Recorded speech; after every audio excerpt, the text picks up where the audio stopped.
कौन से ऐसे अफराद हैं जिनको डायबिटीज़ के लिए स्क्रीनिंग करवानी चाहिए? आपने सिम्टम्स की बात की थी लेकिन बताया नहीं क्लियर, वो बताइए कि कौन से ऐसे अफराद हैं, उनको हम कैसे कैटेगराइज करेंगे, उनका क्राइटेरिया क्या है?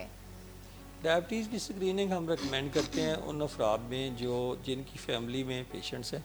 ठीक है। नंबर वन, ऐसे फर्स्ट डिग्री रिलेटिव्स उनके डायबिटिक्स हैं। ऐसे अफराद जिनकी वेट ज़्यादा है, ज़्यादा BMI ओबीस ज़्यादा है। हैं। ऐसे अफराद जो हाइपरटेंशन का शिकार हैं, या ऐसे अफराद जो हार्ट डिजीज़ का शिकार हैं। अच्छा। फॉर एग्ज़ाम्पल उनको इस्कीमिक हार्ट डिजीज़ है, उनको मायोकार्डियल इंफार्क्शन है, अंजाइना है।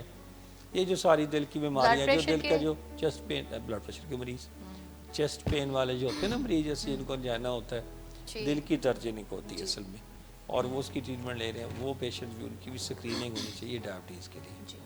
और फिर ऐसी फीमेल्स जिनको पॉलीसिस्टिक ओवरीज है, हाँ जिनके ओवरीज में सिस्ट है। इस बीमारी में वेट गेन होता होता है। है, ओवरीज में सिस्ट होते हैं और चेहरे पे बाल आ जाते हैं कई दफ़ा, ओह। हिरसोटिज्म होता है। तो ये सारे मरीज, ये जो पॉलीसिस्टिक ओवरीज की फीमेल्स हैं, इनको भी टेस्ट होना जी। चाहिए, स्क्रीनिंग होनी चाहिए। ऐसी फीमेल जिनके बच्चों का जो वेट है वो ज़्यादा होता है पैदाइश के टाइम पे, नॉर्मल से ज़्यादा। हाँ, या पैदाइश के टाइम पे उनका सर बड़ा होता है, मैक्रोसोमिक अच्छा। या ओवरवेट जो बेबीज़ होते हैं।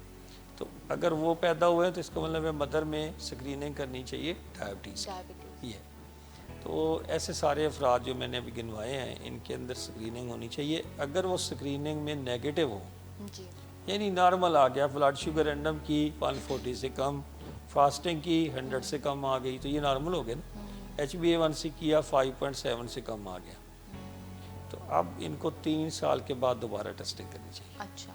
यानी अगर एक दफ़ा नॉर्मल आ गया, फिर हम उनको 3 साल बाद दोबारा स्क्रीन करें। क्या हम ये अज्यूम कर लेंगे कि वो प्री डायबिटिक हैं इसलिए हम उनको स्क्रीन करेंगे, या हम उनकी और जो नहीं, बाकी प्री डिटेल्स हैं डायबिटिक तो हम उनके नहीं बेस? लेबल करें, जब उनके नॉर्मल आ जाएंगे फिर तो लेबल नहीं करेंगे ना। अच्छा। प्री डायबिटिक तो लेबलिंग है ना। है कि टेस्ट उसमें तो उस बंदे का करना है जो एट रिस्क है। At the risk. वही रिस्क भी होगा ना जिसकी फैमिली में पेशेंट्स हैं, जो ओवरवेट है और जिसका लाइफस्टाइल ऐसा है, जो वो ज़्यादातर बैठने वाले काम करते हैं, या ऐसे मरीज़ जो ब्लड प्रेशर के मरीज़ हैं या हार्ट के मरीज़ हैं, ये सारे जो हैं एट रिस्क ऑफ डायबिटीज़ भी हैं। अच्छा, अभी हम प्री डायबिटिक की बात कर रहे हैं कि जी।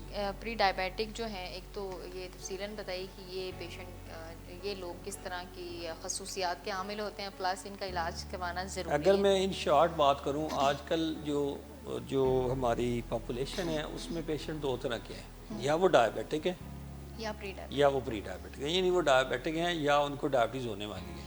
ये पूरी ओवरऑल मैं population? Overall generally in general बात कर रहा हूँ। जो हम पेशेंट्स देख रहे हैं ज़्यादातर डायबिटिक होते हैं, अच्छा अच्छा।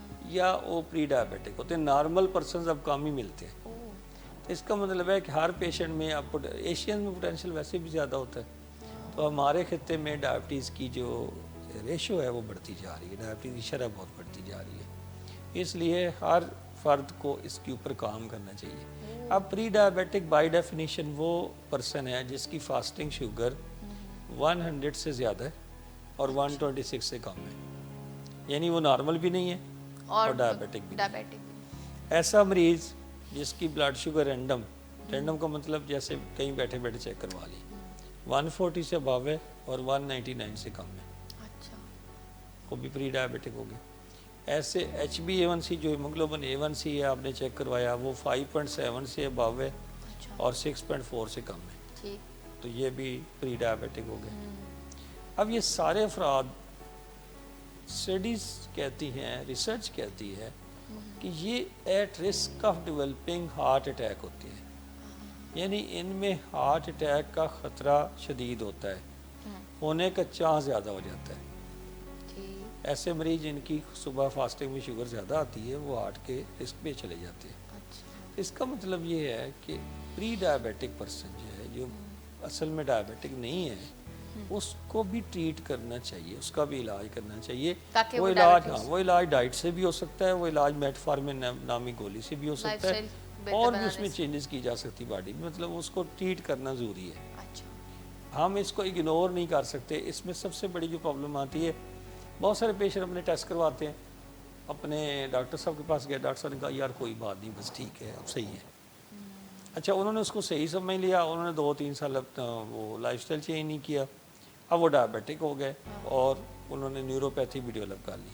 उनके पाँव में सुइयाँ चुभनी शुरू हो गई, उनको न्यूरोपैथिक सिम्टम्स आनी शुरू हो गई। तो ये जो होता है प्री डायबिटिक फ़र्द होता है, ये भी कॉम्प्लिकेशंस डेवलप कर रहा होता है असल में। तो इसलिए एक तो यहाँ पे डॉक्टर्स के लिए भी वाल मैसेज मेरा यही है कि वो ऐसे अफराद को गाइड करें, लाइफस्टाइल पे बाकायदा काउंसलिंग दें, उनको टारगेट्स दें, उन्हें बताएं कि अगर आपकी ब्लड शुगर फिर भी मैनेज नहीं होती और आप नॉर्मल में कन्वर्ट नहीं होते तो आप आके उसके लिए कोई ट्रीटमेंट एडवाइस करें। और पेशेंट को इस चीज़ और के लिए पेशेंट्स को इनकरेज करना चाहिए इस कि वाले follow से up कि वो रखें इसको अपनी। स्टॉप करें डायबिटीज़ को।